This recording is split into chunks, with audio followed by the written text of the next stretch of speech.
So, ano meron dito, guys? May dagat. May bangka. May mga free divers. Bakit Tapos may nga? birthday girl! Yay! Happy birthday! Merong isang bus na matulin. Ang bus na ito ay uubod ng tulin. Para sa akin, isa lamang itong kwentong pambata. Kwento nung maliit pa ang mga anak ko kapag pinapatulog sila sa hapon or sa gabi. Ngayon, malaki na sila, gawin natin katotohanan ang bus na matulin at gumala hanggat gusto. Kasama ang buong pamilya. Dito lang yan, sa nag-iisang pinakamasaya ang Pamilya Dinandan.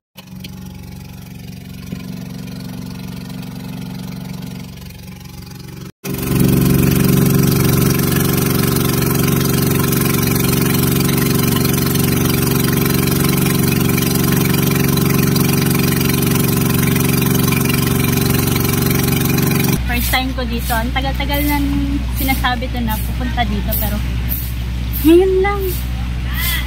Hindi ko alam kung bakit. Siguro dahil wala akong pera. Tara na! Mga kaligaw! Bilang birthday girl, napagdesisyonan kong dito mag-celebrate sa Cantil Dive Resort dahil sobrang gusto ko talagang puntahan ito at makilangoy kasama ang mga jackfish at iba pang mga nagagandahang isda na hindi ko pa nakikita. Ito nga palang Cantil Dive Resort ay dating Bunker Dive Resort. Si ate at kuya ang nag-introduce sa akin ng diving spot na ito.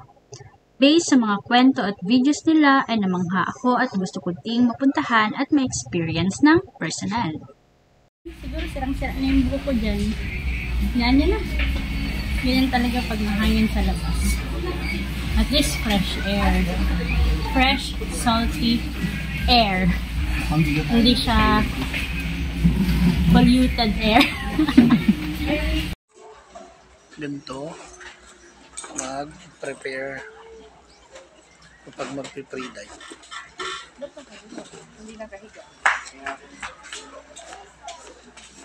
So ngayon, kailangan natin inflate o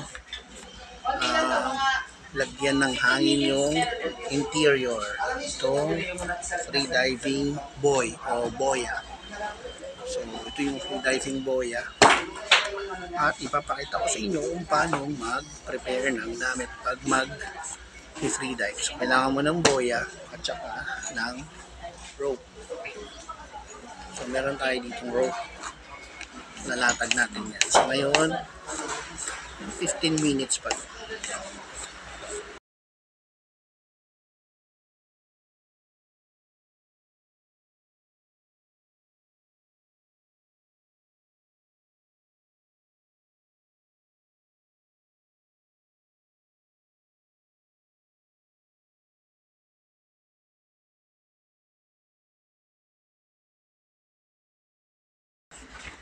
Okay, sir. Yes. Ay, kape muna kayo. Sige po, maya-maya po. Thank you po. Thank you po. Yan.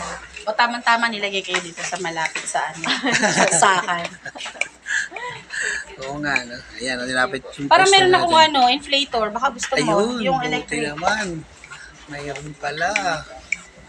Inflator. Electric.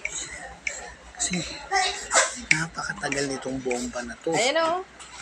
Ayan. Yung bike pump yan eh. Ginagamit yung bike pump ko eh.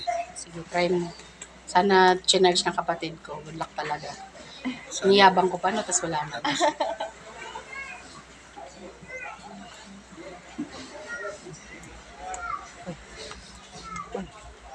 Uy. Ayan. Meron naman. Hindi, wala.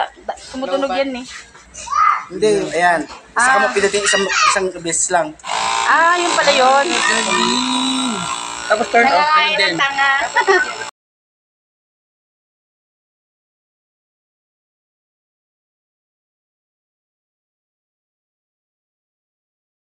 Ako na lang sa that ano. Hindi ko, para ano din, nakabaitong ka na, ano. O di ba, ang bilis? Oo nga eh. Walang pawis. kahirap eh. Walang pawis. kahirap. Pinahiram tayo ni attorney ng... Dali na, bilisan mo na. Uy, bilisan mo, may nag-aantay na. Kaya ako naisipang mag-dive sa birthday ko dahil niregaluhan ako ni ate ng diving fins. Dati nangihiram lang ako sa kanya ng fins kapag magda-dive kami. Sila nga palang dalawa ni kuya ang humatak at nagturo sa akin mag-freedive. Dahil tulad ng karamihan ay taong gilid lang din ako pag may mga swimming. Takot din ako sa malalim pero gusto kong matuto. So sa kagustuhan kong mag-try at sumisid, naglakas loob ako na sumubok nung nasa Davao kami. Wala nang intro. Pinagsuot lang ako ng fins, mask at snorkel tapos sunod na kaagad sa kanila. Subok-subok lang hanggang sa dahan-dahan na akong natututo. Saya pala nun, kaya sige, try, tara! So ngayon, kaya ko nang sumisid ng medyo malalim. Nagagawa ko na rin mag-shoot sa mga hoops na inilagay sa ilalim para maging palaruan ng mga freedivers. Naalala ko dati pag pinapasisid ako ni ate, puro ako, wait lang! Kasi ang sakit pala sa ilong at dibdib pag umiilalim. Tsaka nagpapanik ako at gusto ko umahon na kaagad at huminga. Madalas din ako pulikatin dati. Observe na lang muna ako sa kanila, tapos itatry ko. Syempre hindi ko kaagad makukuha sa unang try. Kaya sige, try pa more ng try hanggang sa makapag-glide na ako.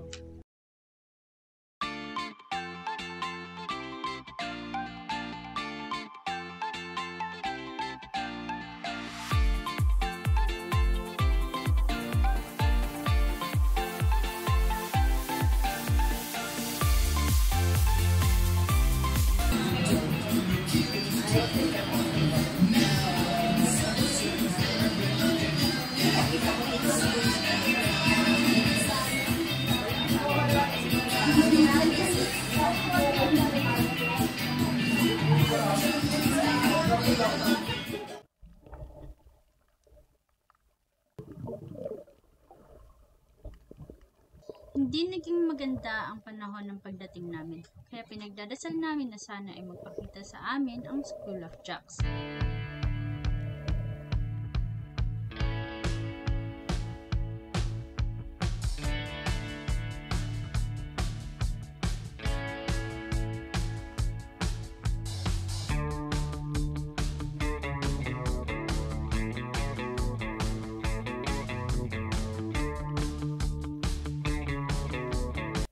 Maghahapon na lang ngunit hindi pa rin sila nagpapakita.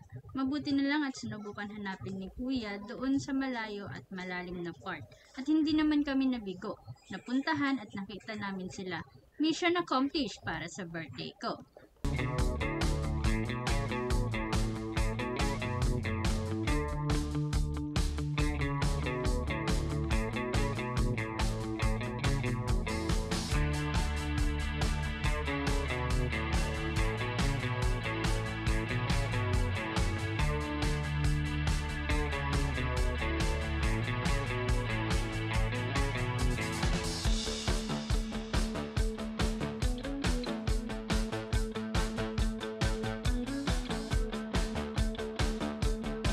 Narealize kong masaya pala ang mag-dive.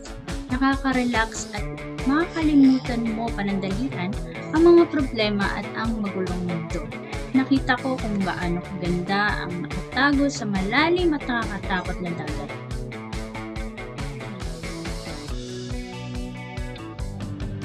Naranasan ko mismo maging masaya. At alam ko na itong simpleng kasiyahan na ito ay nakatatak na sa isip at puso ko. Dadalhin ko ang mga magagandang alaala na ito sa pagtanda ko.